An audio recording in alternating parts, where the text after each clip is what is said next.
Welcome to New Hope Underground, home of the everlasting gobstopper. Thank you for joining us for this special episode, an interview with radio personality, popular podcaster and author, Brant Hansen. And now here is your host, Brant Hansen. Hey, welcome to this portion of New Hope Underground. We have an interview today, and I'm proud to interview my little brother, Brant Hansen. Thank you. Thank you for those words. I'm sure you love getting called little brother. I like it, actually. You're a good big brother.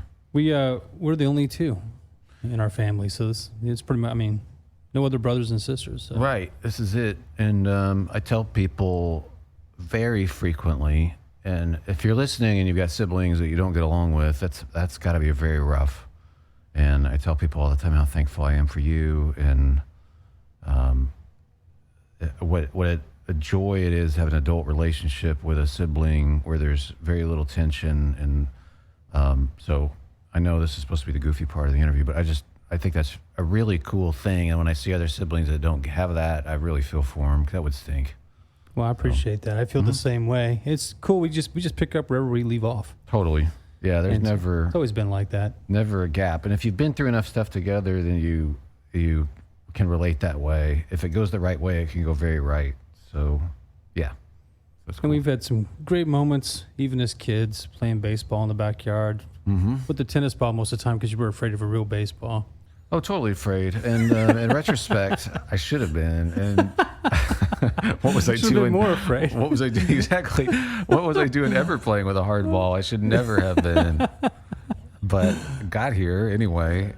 So that's good. No, we used to for some reason we were enamored with the 80s Red Sox. Oh, totally. Yeah, and really. I don't even know why, because we weren't really Red Sox fans. I don't know how we imprinted on the Red Sox. It was 78, actually. Yeah, it was even before the 80s. Yeah, and so we're little kids, but like for some reason, I don't know. We were all about them for a while. Now, for the older audience that might understand this or have any interest in 1978 Red Sox baseball, used to throw up flies to me, and I used to catch them against the wall, which was really a big propane tank. Yeah, right. And yeah.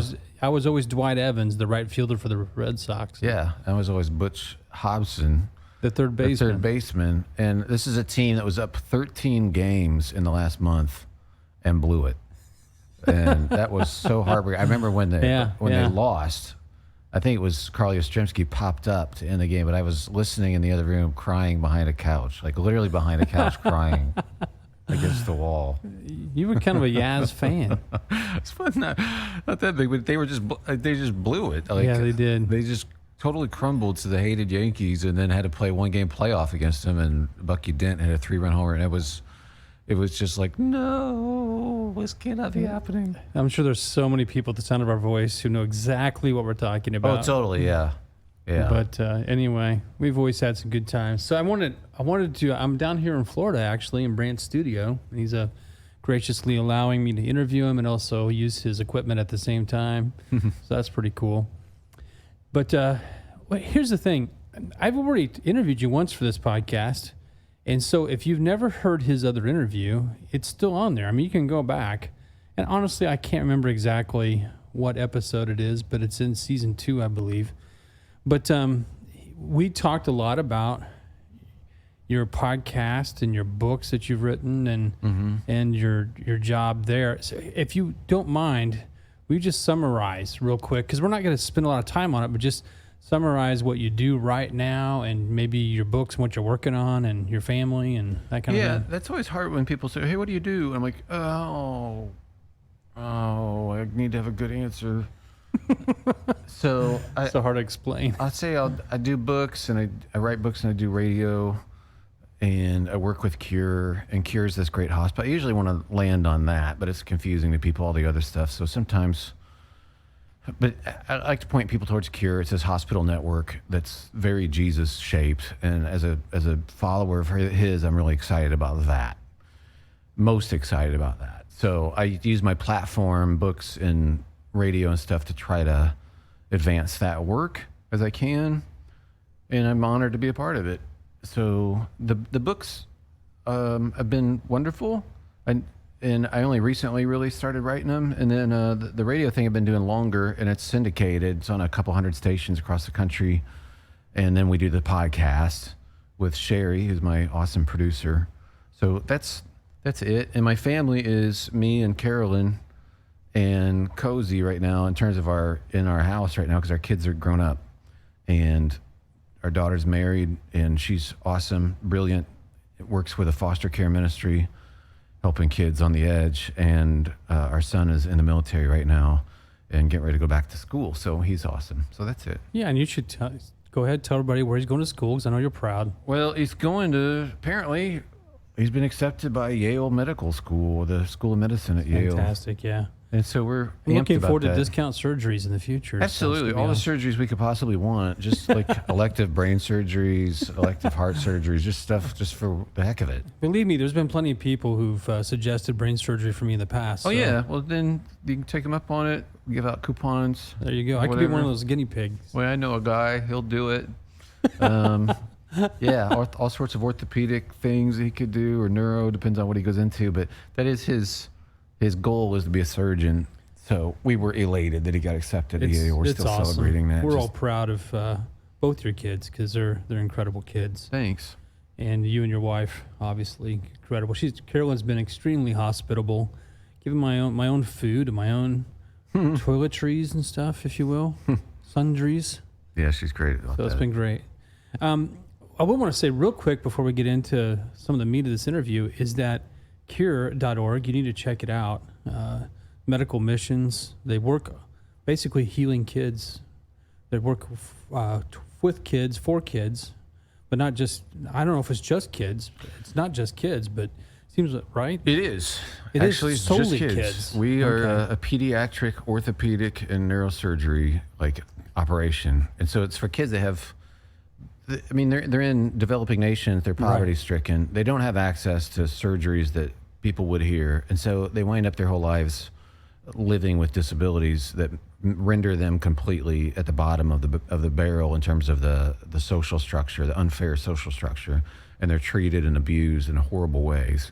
So it's a very Jesus-like thing to come alongside these people and heal them, and then tell their families actually they're not cursed. You were lied to, that the kids were cursed, or that you did something wrong, and that's why they have this disability. So that's what they do. It's totally pediatric neurosurgeries, but primarily orthopedic surgery is what we do.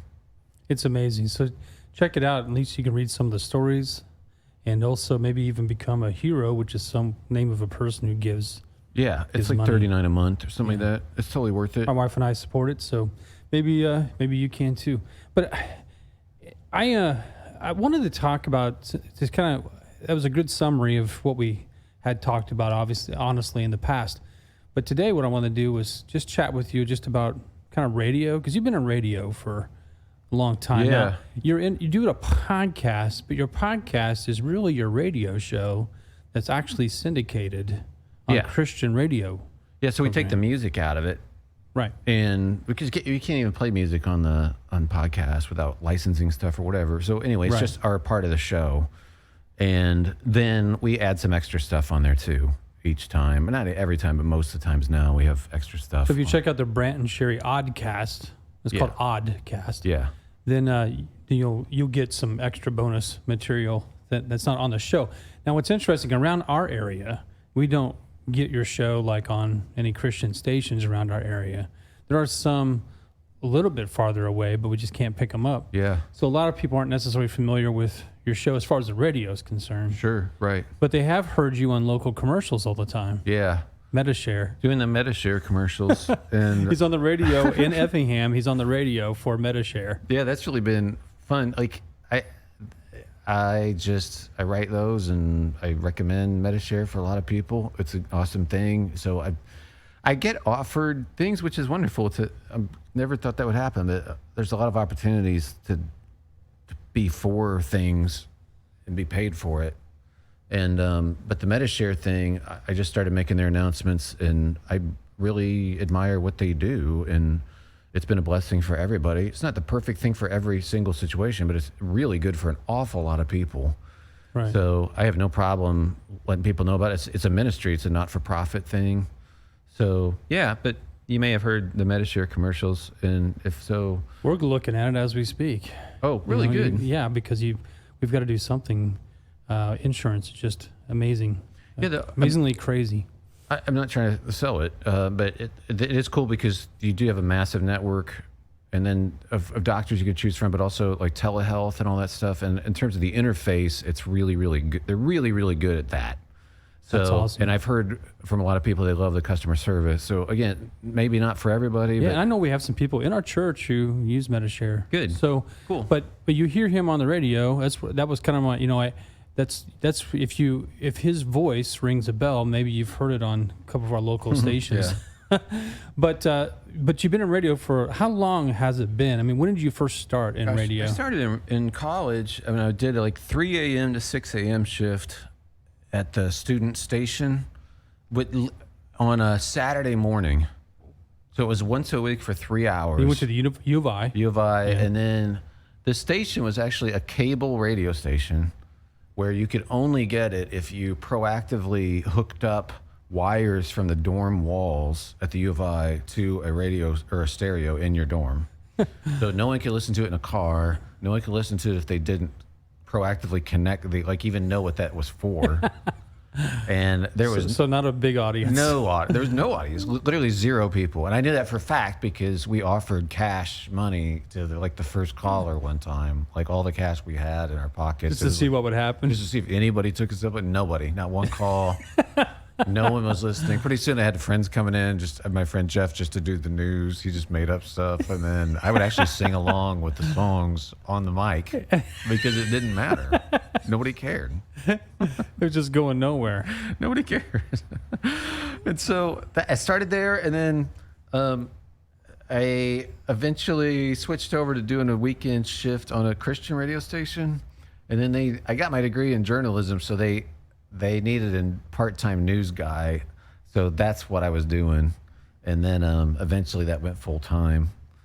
So then I was a newsman. Which station was? This was WBGO. Okay, now everybody's very familiar with WBGO. Okay, good. Yeah. So that's where that started. So we lived in Champaign. I was actually being a youth minister at the time, and I was doing that every morning really early. I'd get up and go in to do the news. But what was weird and fun about it was they just would leave me on longer and longer because they liked whatever the back and forth, whoever was on. It was a guy named Steve at the time.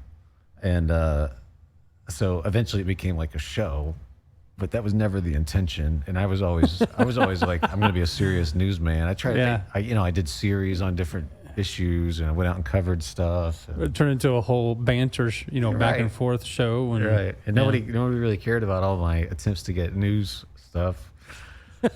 So yeah, that's what happened. And then they just kind of went from there. So now you also spend some time in, for lack of a better term, secular world. Yeah. When it comes to radio, I mean, in other words, not a Christian station. You were on WDWS out of Champaign for a while. I remember that. Yeah, and WPGU, which is 107.1, is like a rock station. Yeah. I did that very poorly. The Pig. And then, is that what it is now? I think that's what they used to call it back in the day. WPGU. Oh, the Pig, WPGU, yeah. Yeah. I don't remember that, but when I was there, I wasn't very good at it. It was terrible. Just terrible.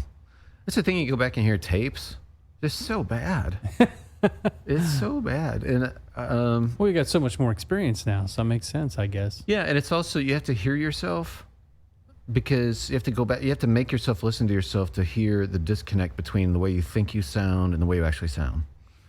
And so in my mind, I know I'm pretty monotone as it is, but in my mind, I was being like wild and crazy. Like I'm bringing the energy, I'm varying the tone, and then I would hear the actual tape, and it was like WPGU 107 was. It was so bad. So then, I worked there, and then I worked at WDWS, a couple stints there, which is a news talk station, with a great guy who was a manager at the time, Stevie J, who's still in the Champaign-Urbana radio scene, just a totally awesome guy. So I did talk radio for a while. I was on after Rush Limbaugh. He'd be on for 3 hours, and I'd be on for 3 hours after that, and that was hard. I was really stressed out about it, but overall it was a really great experience. Talk about that, because I think that's what kind of, looking back over your career, that fascinated me when you were there. Just because it's like a 3-hour show you had to put together every single day. So it's like doing the Rush Limbaugh. I mean, Rush Limbaugh was 3 hours, right? Yeah. So and you come on after Rush, you do a local Champaign-Urbana area. Yeah. But it's anybody can call in kind of thing when you have call-ins, right? Yeah. It's really hard. And I always wanted to interview people and debate stuff and talk about big issues and whatnot, but I didn't want to do it like Rush would. Like, I wasn't into that per se. Like, I would throw people a little bit because I have some convictions, obviously, about politics or culture, like anybody does, but it wasn't just going to be, I'm only going to hit this one bell over and over and over. Like, I wanted to be fair to people and also have other people on the air totally disagree with me. And but the problem with that is you wind up studying. You can imagine if you're doing a presentation coming up in front of thousands of people and it's for 3 hours, you can imagine the amount of study that you would feel you need to do. But to do that every day, it just wore on me like crazy. And I never felt like I was great at it. So I think I could have gotten really good at it, but I don't think I ever did. And the ratings were really good. I was pleased with that. But the stress was just too much. I just couldn't do it anymore. We had the kids, and I was always down on myself, really struggling with kicking myself for being not good enough. And when you're not good enough and it's repeatedly on stage in front of thousands of people every day for 3 hours, it's really tough. That's really hard. You just feel foolish every day. It's a big voice in Champaign-Urbana. I mean, they do the Illinois games on that channel. I mean, yeah, and used to, and I think they still do. I'm trying to discuss things as a believer, be fair to people, also be entertaining, be clear, not be unfair. Like that's a tough needle to thread. Remember one time you had like the president of the American Atheists or something like that? Oh, yeah, he was yeah. An atheist that was very outspoken. Yeah. And kind of debated him. I had him on a few times, actually. I think he's passed away, but that's Paul Kurz, I think his name was. He was the head of the American Humanist Association, and he was the publisher of Skeptic Magazine, which is still around. And he had a begrudging respect for me, which I appreciated. A, that I would have him on, but B, like, I would ask him questions he wasn't getting asked other places. They were genuine, but that was actually really fun. If you can establish a rapport and people aren't used to people liking each other but being on completely different sides of the fence, that's kind of a fresh thing. What kind of response did you get from, I don't know, back and forth like that with someone who's on the opposite, almost opposite side when it comes to like theism? Obviously, you're a theist, you believe in God. He's an atheist, doesn't, and you also are in a community that's probably split as well. Yeah. That was really awesome. It really went well. I think it's because they didn't expect me to be kind. It just wasn't a thing. Like, you're supposed to make fun so that you win with your audience. But I had what I thought was the neatest thing on the way out. There was an alternative newspaper, very leftist, very Marxist, very anti-Christian by its own design. Right.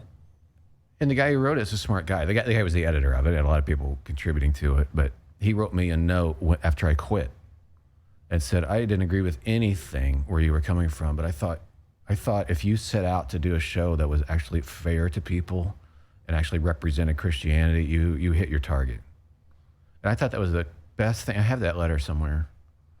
That's awesome. Yeah, like he had never said a word, but at the end he's like, actually, that's the show that I would expect somebody who was a Jesus person to host.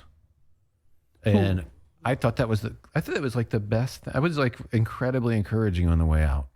So that's awesome. So yeah. Can you just summarize? Like, did you learn during that time of your life with WDWS that you just carried with you all the way through radio? Well, there's several things. Number one, like, just it's an inside radio thing, but I like to be kind to the callers. So somebody'd call in, hey, here's what I think about this. And I was running my water the other day and there was some rust in it. And I was like, hey, I called the city. And I was like, it had nothing to do with what I was talking about. And I'm like, well, that's interesting. Okay. But The thing in radio is supposed to say, thanks for your call, and you've already hung up on them. And I didn't want to do that. So, well, that's rude. But my boss said, and I remember this to this day, sometimes by being kind to one person, you're being rude to everybody else. And I have realized that. Like in my mind, I'm being kind to this person, but now they're dominating the airwaves, or they get to call every day and get on the air, like, because I'm being nice. Well, that's rude to everybody listening. They don't want to hear that. Mm-hmm.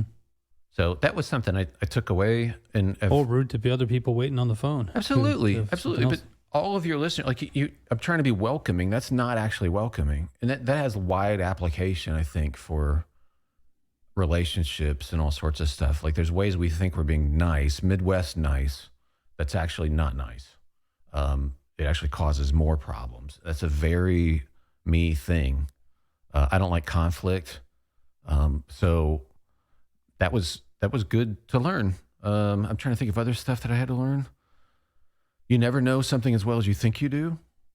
I remember Mr. Zuber telling us that at Assumption High School in math, like before tests, like you never know it as well as you think you do. So if you're going to go into a debate or something like, I got this. No, you don't. The other thing I learned too, people think they can do talk radio. They think they can do radio. Mm-hmm. Everybody does. Mm-hmm. And it's understandable because you think I can talk. Right. Of course I can talk. I can talk. My friends think I'm funny. I've got opinions. I got so many opinions. People tell me I got so many, I could get on there and 4.5 minutes in, you're done. You will be out of stuff to say. You don't think so, but you will be. So then the sweat starts trickling down. I can remember the feeling of the sweat trickling down my side as I'm like, I don't have anything to say. The commercial's about over. I've got to go on the air in 15, 14, 13. I've got 8 minutes to fill here. 12, 9, 8, 7, 6. I have 3 seconds. Okay. Hey, this is News Talk 1400 DWS. Brant here. As I'm taking a breath, like, what am I going to say? It's terrible. So preparation is so vital. Totally. Yeah. So I'm Mr. Prep now. That's the thing that I do a lot of every day is a lot of prep. And I feel that pressure. And I don't want to waste anybody's time. Yeah, and for our listeners, you need to know that he only agreed to do this interview if he did not have to prep. That's a fact. I told Darren, I'm like, my brain is toasted. I said, I just want to talk. It's okay. Totally. And this is totally fun too. As long as I don't have to prepare it. I can't do another thing. There's so much that goes into it. It's 20 things a day. I was telling Darren. So that's what I have to normally prep. It takes me 3 hours each day.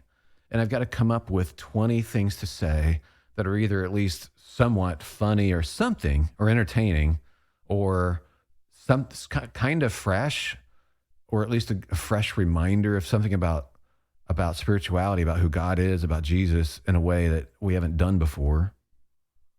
And that's just that, you do it one day, you get through it, you're like, oh my gosh, I got through it. It's interesting though, is like here you are in your early 50s and you're still doing it. Yeah. And you've, as hard as it's been, as challenging as it's been. And then after WDWS, it's been years ago, and I realized that we're getting into past stuff, but I just thought this would be refreshing for you to talk about. I think but you were in some really big market Christian radio, like in Houston. Mm-hmm. You were also in K-Love, which a lot of our people at church even know who K-Love is, out of California. It's so big.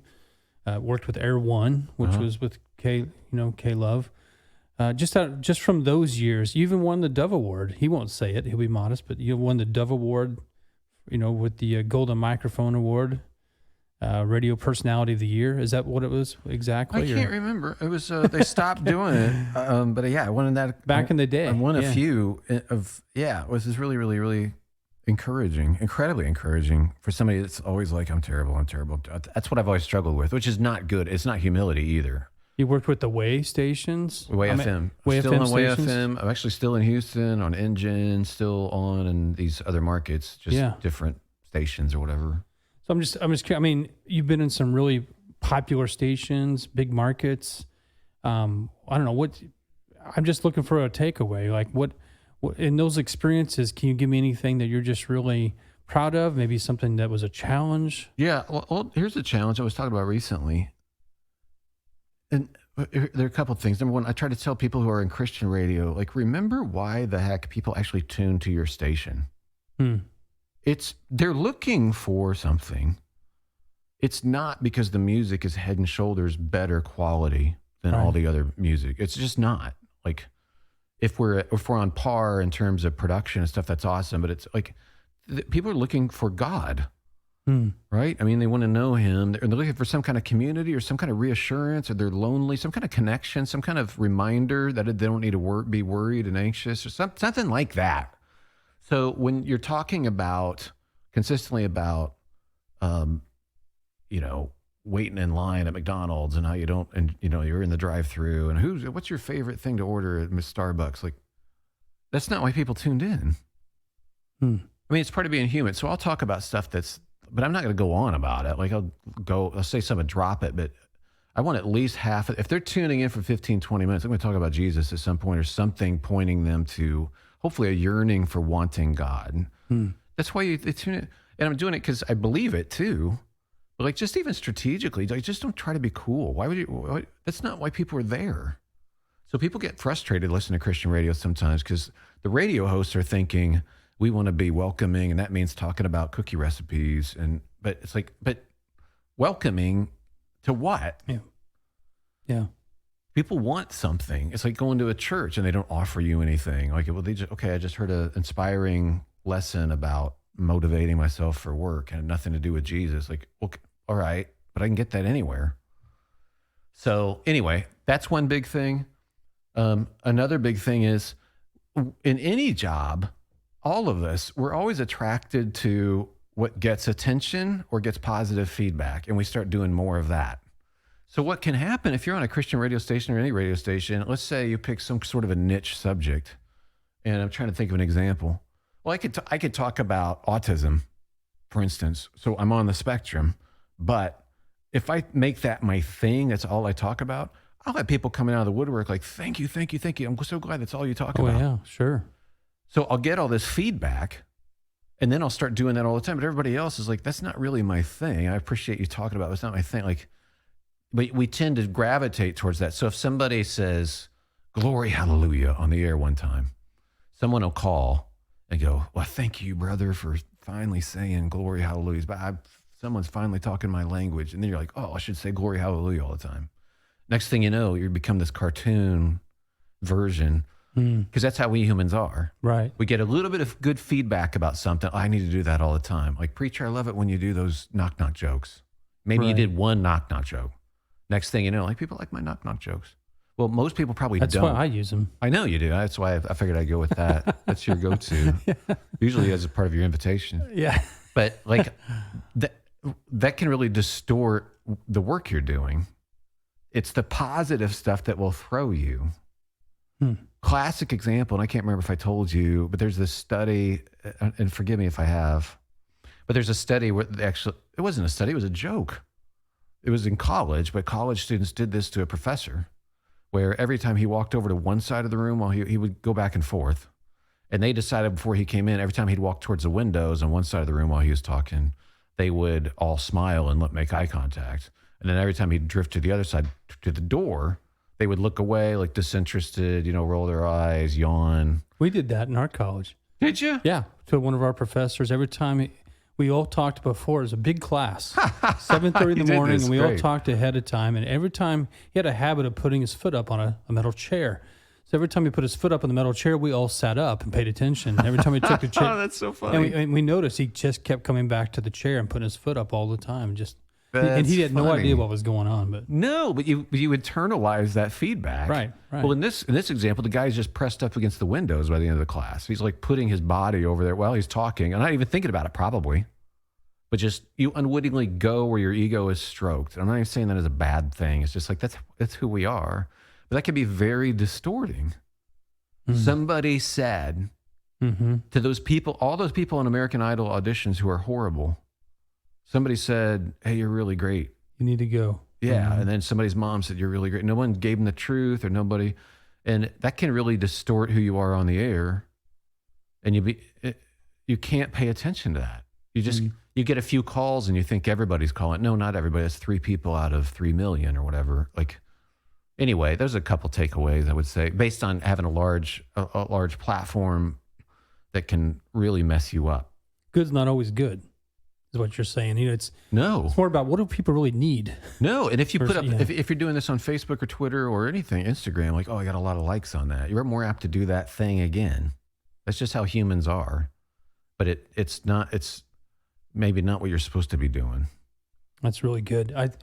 The first point you were talking about how people are looking for Jesus. I don't know many people I have talked to who have told me that they are trying to get back on track with their faith. They've had addiction issues, they've had marriage issues, whatever. I mean, you name it. I'm not trying to single anybody out. I'm just saying I've had a lot of different people tell me one of the things they do to change their habits is listen to WBGO. Yeah, I believe it.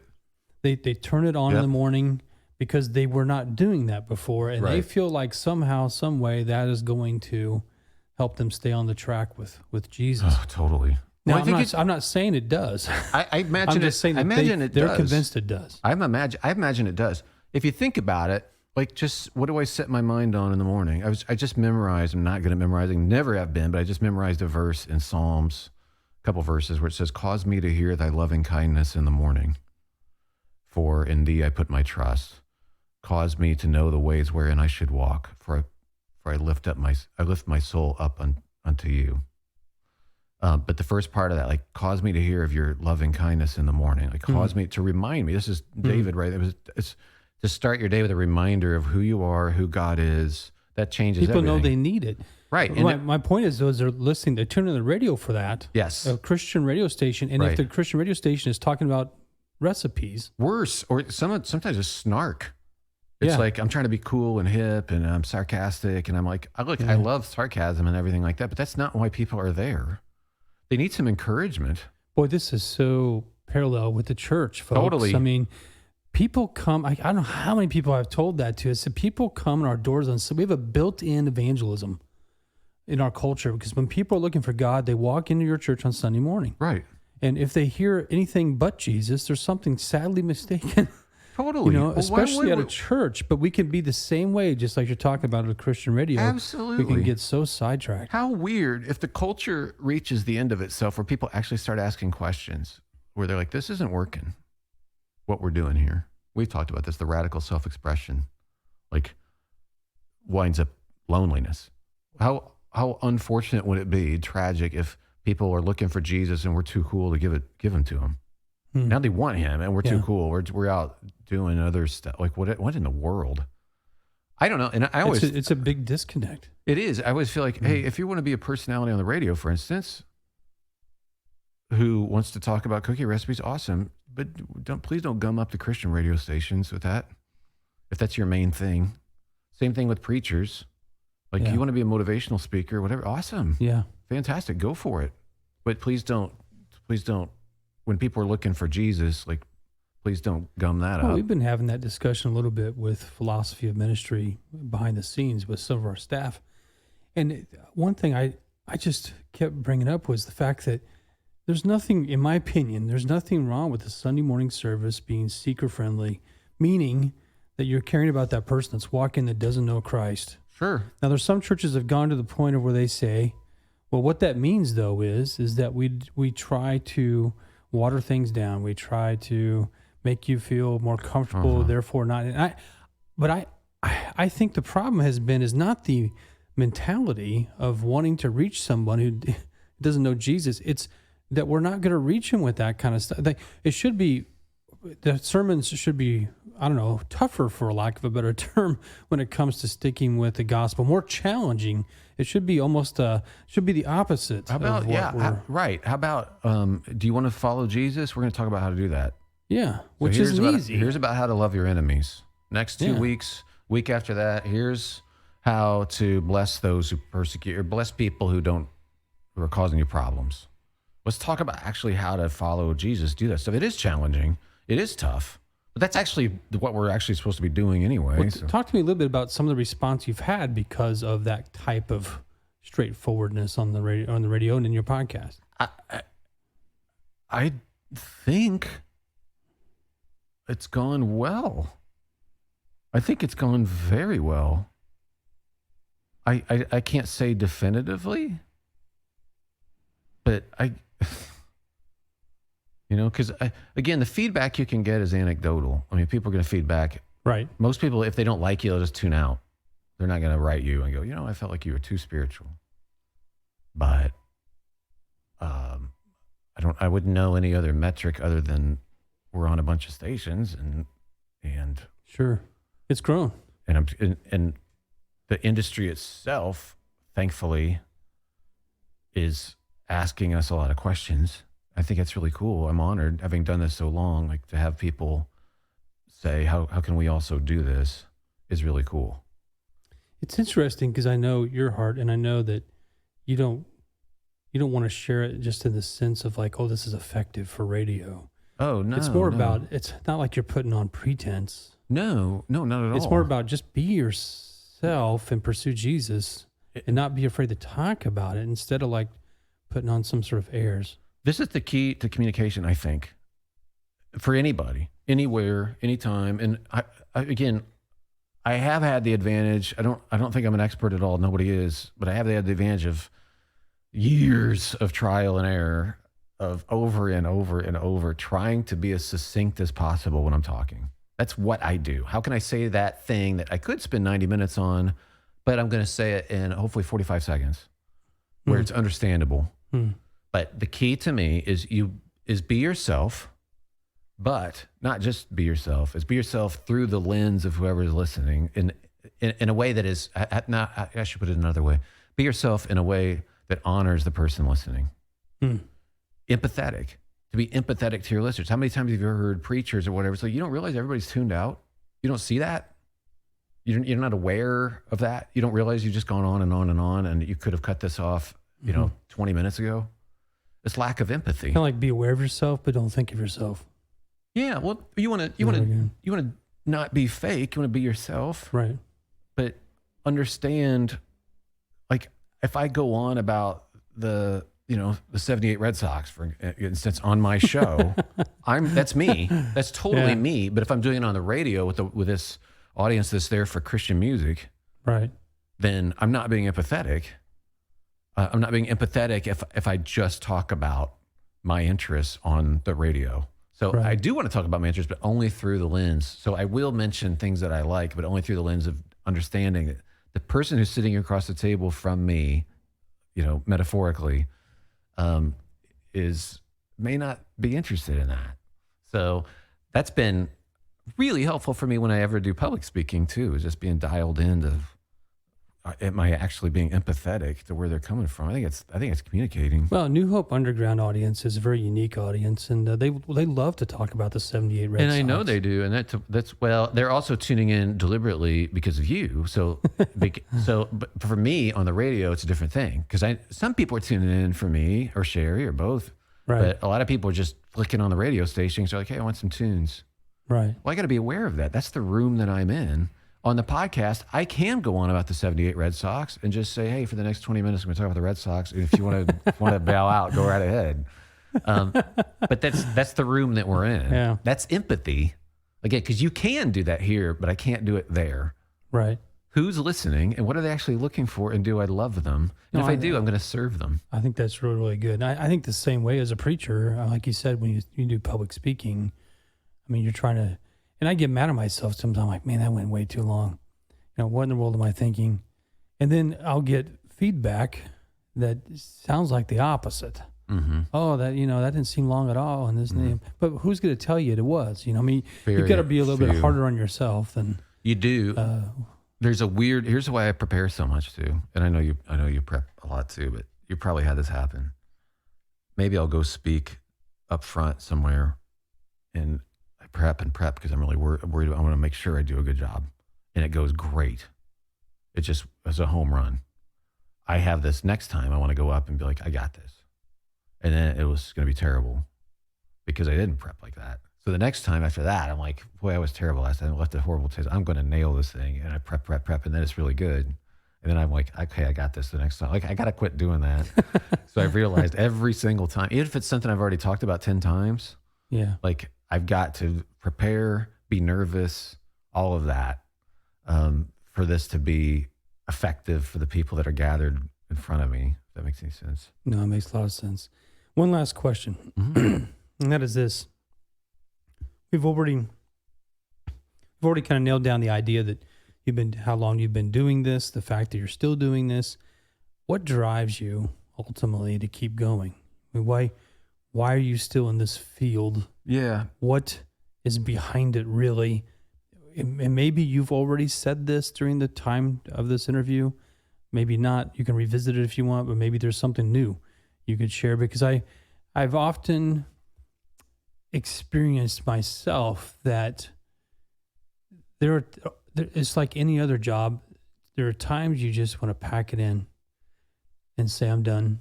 Totally. And there are times when you're just you've got yourself so blessed that you even have this job. And I think everyone has that.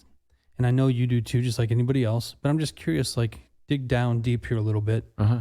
Why are you still doing it? What really drives you? I think I'm a mixed bag of motives. One hand, it's been successful, quote unquote, compared to what I thought. So it's hard for me to back out of that. It's just hard. That said, I could, and I think I'd be happy not doing this. I think I'd be happy.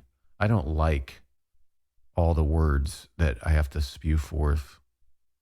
I just feel like there's a proverb about where there are many words, foolishness is not far behind, or something like that. And I feel a little bit ashamed of the fact that I'm always pumping out the words on the radio or in print. And I ask God to have mercy on me for that. So I do think it'd be nice not to have to be on social media. I'm on social media because of this job. I wouldn't mind disappearing in some ways, but it's been successful. I've paid bills, and I'm not really that great at anything else. So I don't mean that to run myself down, but I don't know what else to do other than say God's given me some gifts. I should just own it, enjoy that, say, hey, I'm good at this. And that's okay. That's part of humility too. Is going, hey, I'm good at this, bad at that. I don't have to be like, I'm terrible at everything. I mean, I must not be bad at this. I must not. And